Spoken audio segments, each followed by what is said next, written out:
Good evening, everyone. It's time for KSAT Sports Now. The lineup for today's show is packed. We're talking spring football, March Madness, and we have some great interviews to bring you, including a conversation with longtime head coach Rudy Bernal after the San Antonio fixture announced his retirement. That's all coming up, but first. For everyone just itching for football, the UFL season opener is this coming weekend, and the Brahmas QB1 is ready to go, along with giving Channel 12 some love this past weekend. What's up, Mary? Hello to all the KSAT family. I was just telling them I've been watching KSAT since I was coming out the womb back in '99 when the Spurs won a championship. So appreciate everybody.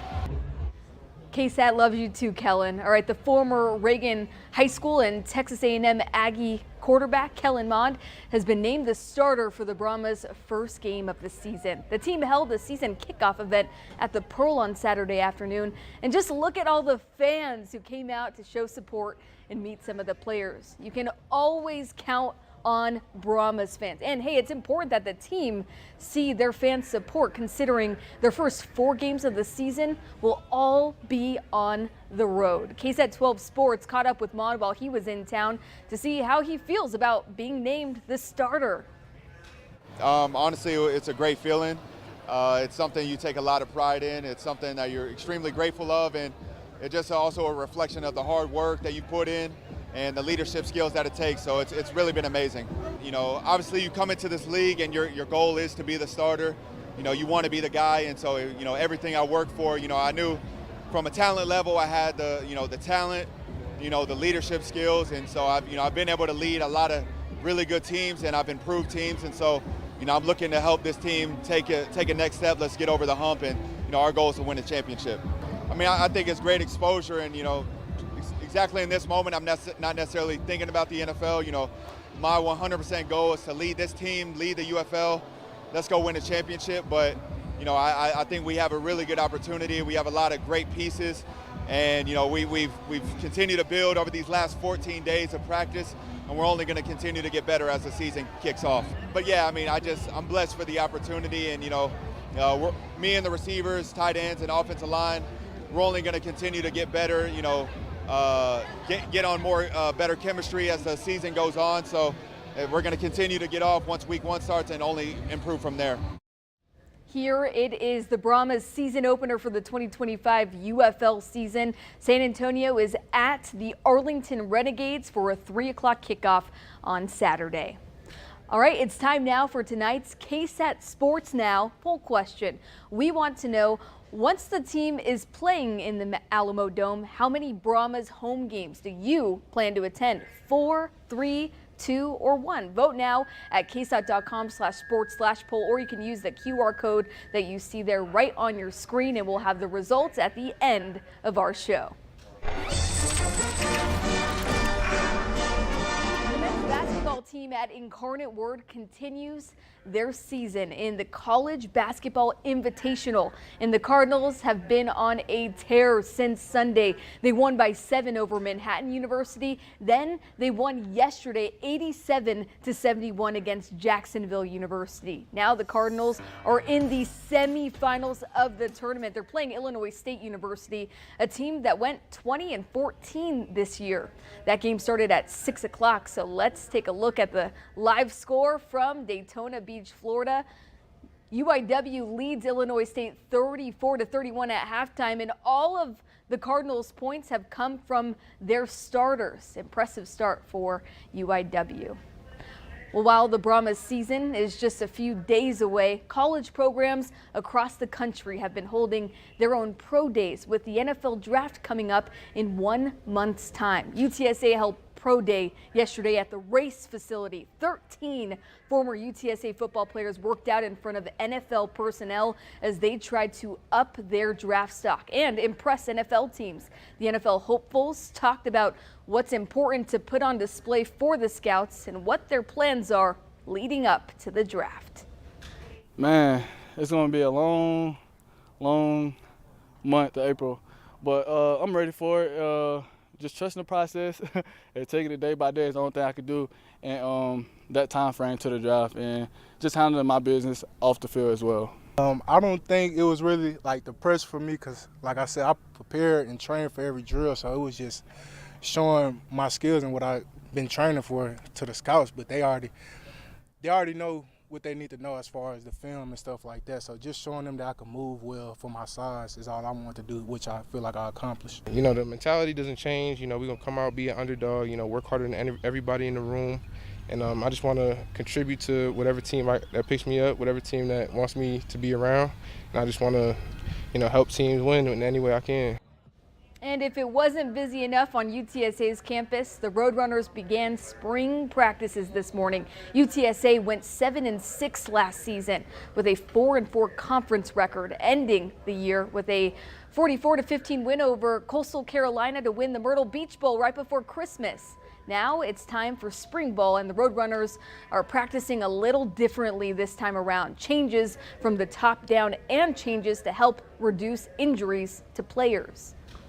I just thought we needed a change, and we've done a deep study into what's causing this, you know, these injuries and what is all that. And we've worked really hard with our strength staff to make some I don't want to say drastic changes, but they are for us. And our nutritionist, getting Paul in here, he's been extremely valuable. He's really jumped in and helped us with some ideas.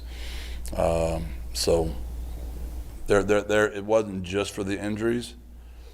It was also I just didn't think we paid attention to detail like we should have the last couple of years.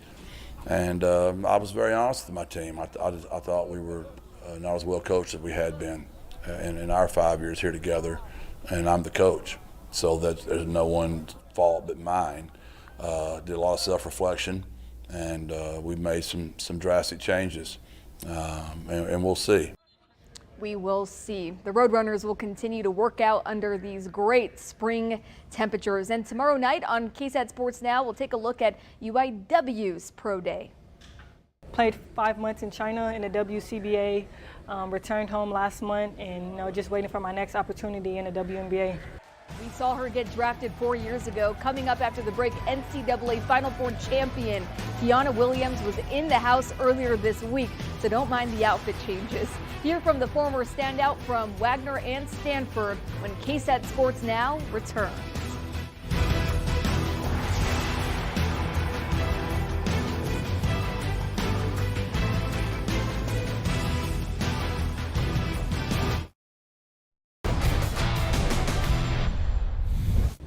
All right, welcome back to KSAT Sports Now. Joining us in studio in the KSAT 12 newsroom, Kiana Williams, former star at Wagner High School, Stanford University, picked in the second round of the 2021 WNBA draft. Kiana, what are you doing here in San Antonio? Hey, Mary, thanks for having me. Awesome to be here in the studios. It's nice seeing everything up close and personal. But yeah, I played 5 months in China in the WCBA, returned home last month, and just waiting for my next opportunity in the WNBA. We're going to do some reminiscing because what an unbelievable career you had in high school here in San Antonio, but also winning a national championship in your home city. Absolutely. And that's where I want to start in our trip down memory lane. It's been 4 years now since you won a national championship your senior year with Stanford. Is that crazy that it's already been that much time passed? Yeah, when you think about it, right, when you said 2021, I'm like, wow, it's already 2025. Yeah, so much time has passed, but just looking back on it, it was a great time. Although it was COVID and, the fan interaction was restricted, it was just nice being in my home city, having my family come because they couldn't go out to Stanford, California. We couldn't have fans. So it was nice to, wrap up my college career in my city where it all started.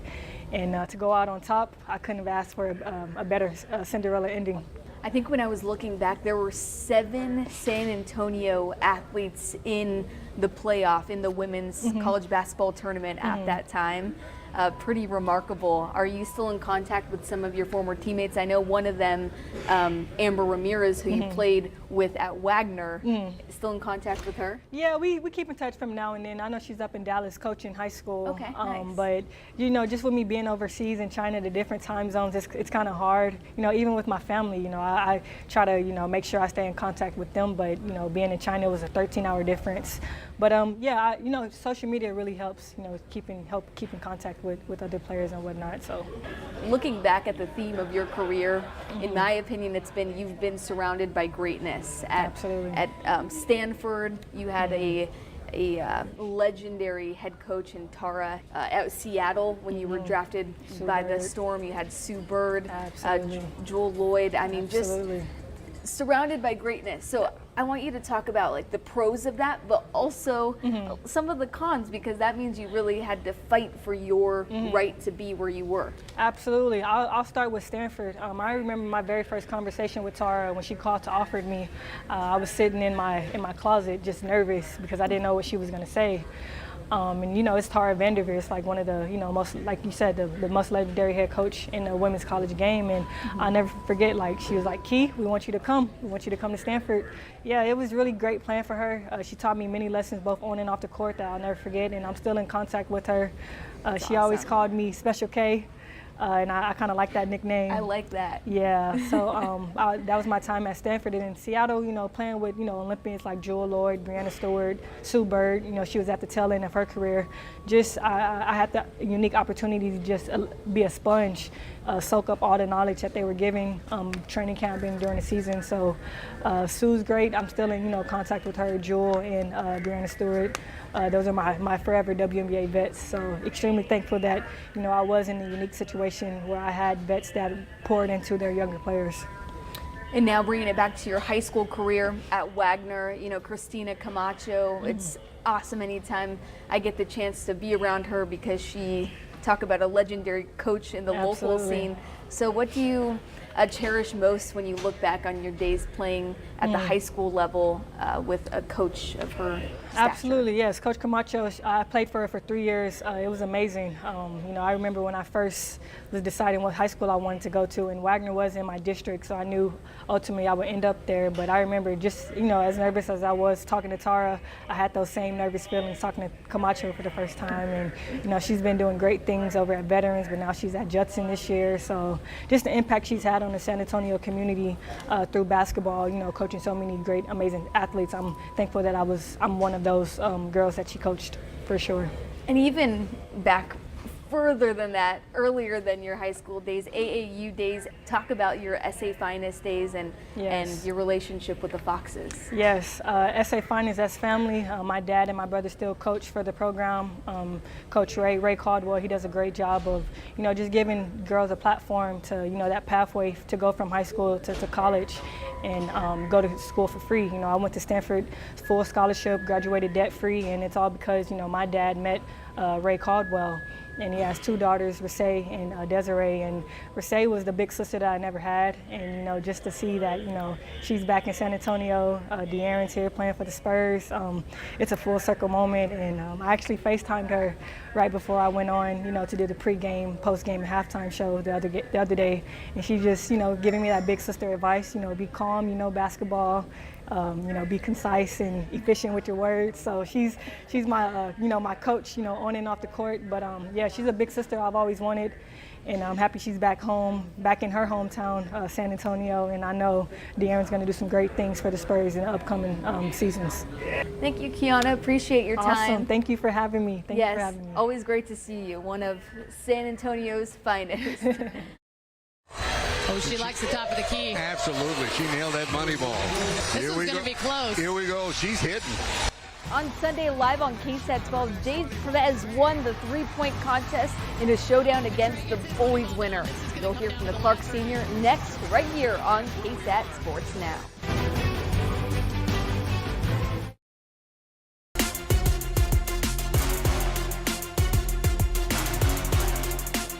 Sunday's San Antonio Sports All-Star Basketball game was one that'll be remembered for a long time. If you missed it, you can go back and watch the competition on KSAT.com or our KSAT YouTube page, as all of the top senior level talent in the area gathered at Northside Sports Gym for games, a skills competition, and a three-point contest. And speaking of that three-point contest, Jade Perez from Clark High School was the overall winner, beating out the girls in her group and the winner of the boys group. After a shaky start, Perez clutched up in the end.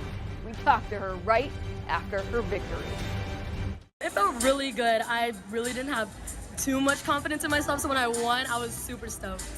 We talked before this, and you made it a point to me during media day that the girls work just as hard as the boys. So did this prove that to the world, to San Antonio? I think it's a good opportunity to show that even though it's boys and girls, we both do the same amount of work and it's the same amount of effort, and shows that we have a chance of being a better shooter than guys, and not just because they have an upper hand. Definitely, that really boosted me up, because after I said that, I was a little nervous that I wouldn't be able to back it up. So after I really won, I was really glad that I could back myself up on it. Okay, so you started out a little cold on the first two racks, but you clutched up at the end. Bring me through each rack and what was going through your head. Okay, so the first rack, I actually don't really know what was going on there. I was super nervous, and I was really confused on why I was completely missing the basket.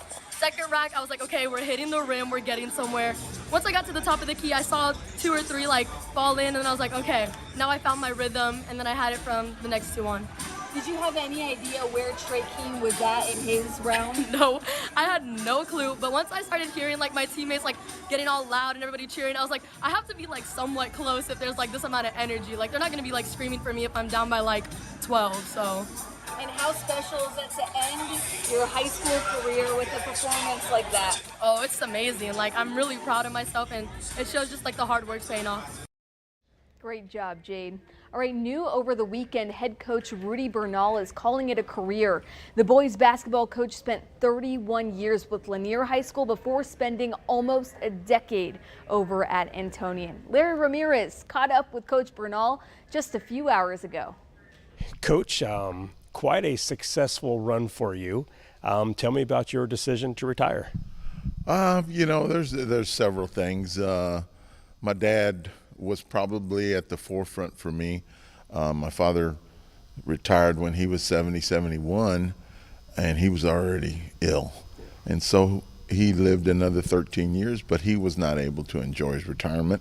And so in the back of my mind, that's always been one of the things that I thought, I'm not going to let that happen to me. I want to make sure that I have some time to enjoy with me and my wife, and traveling, and my 2 daughters and their families, and new granddaughter, grandsons. So, it's their time now.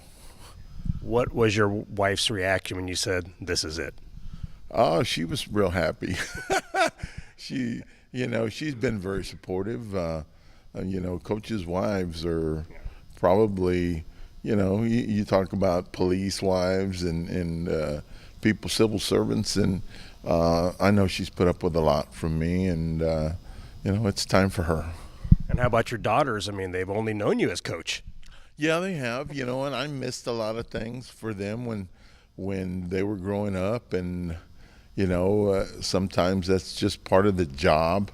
It's not like I wanted to miss them, but I won't be missing anything else from now on. Were they pretty ecstatic about it when you told them? Oh yeah, they're real happy. Happy just knowing that we get to spend a lot more time together now. Sure. What are you going to miss most about coaching? The kids, the practices, the games. For the most part, that, and talking to coaches, dealing with my assistants, just being able to do those things. I really enjoy that part of it. So I will definitely miss those. And when it comes to the game itself, the heat of the moment, down to the final seconds, are you going to miss that?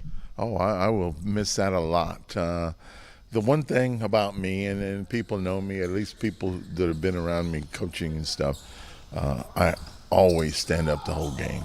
And my knees are shot and back. But, once the adrenaline starts to run, I don't think about anything like that. The only time I sit down is before the game starts, at halftime for a minute or two. And then when the game's over, I start to feel everything. Sure. But the adrenaline keeps me going. Yeah, no, I definitely know about that. When you think back over your career, and there's so many talks about local basketball coaches tomorrow, 5 years from now, 20 years from now, how do you want Rudy Bernal to be remembered? I want to be remembered as somebody who was a player's coach that I helped build into young men, not just basketball players. That's important to me, that they learned a lot under me, whether it was in the classroom when I was at Lanier or on the playing floor there at Lanier and here at Antonian. That's important to me. So yeah, I'm hoping that they learn something. A lot of victories, 2 state championships here at TAPS, born and raised in San Antonio. How proud are you to represent this area for our local student athletes? That's one thing. I'm real happy that I've been able to do those things all in San Antonio. Was born here, went to high school here.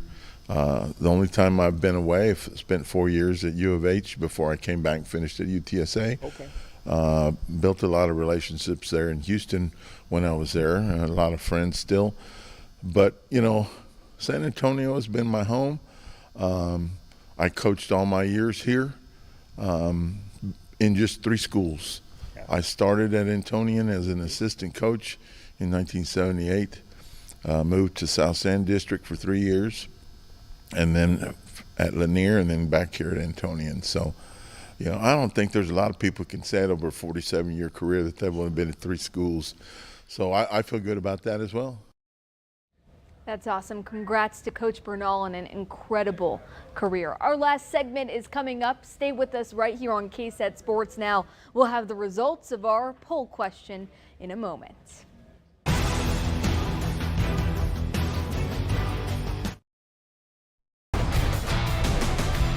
All right, before we wrap things up, let's check out the final results of our poll question. Once the San Antonio Brahmas are playing in the Alamo Dome, how many Brahmas home games do you plan to attend? 60% of the voters said 4 games, 20% 3, 20% 2, and I like it, 0% say 1 game. So good luck everyone getting out to the Brahmas games. I hope we get to a point where perhaps Title IX is not needed. We're not there yet. But for those who fought to pass Title IX and those who have upheld it and lived during a time where they didn't have those same opportunities so that those student athletes today can benefit from that, we are eternally grateful. Coming up tomorrow on KSAT Sports Now, in our final Women's History Month feature, we chat with San Antonio Sports Hall of Famer Andrea Williams. Williams is a pioneer for women in business everywhere. You don't want to miss it. And coming up tonight on the Night Beat, we'll have some boys playoff soccer action to bring you. Piper and Southwest have already started, and Nick Mantis will bring us the highlights tonight at 10. All right, we'll see you on the Night Beat and again here for our KSAT Sports Now streaming show tomorrow at 7. Thanks for tuning in, everyone.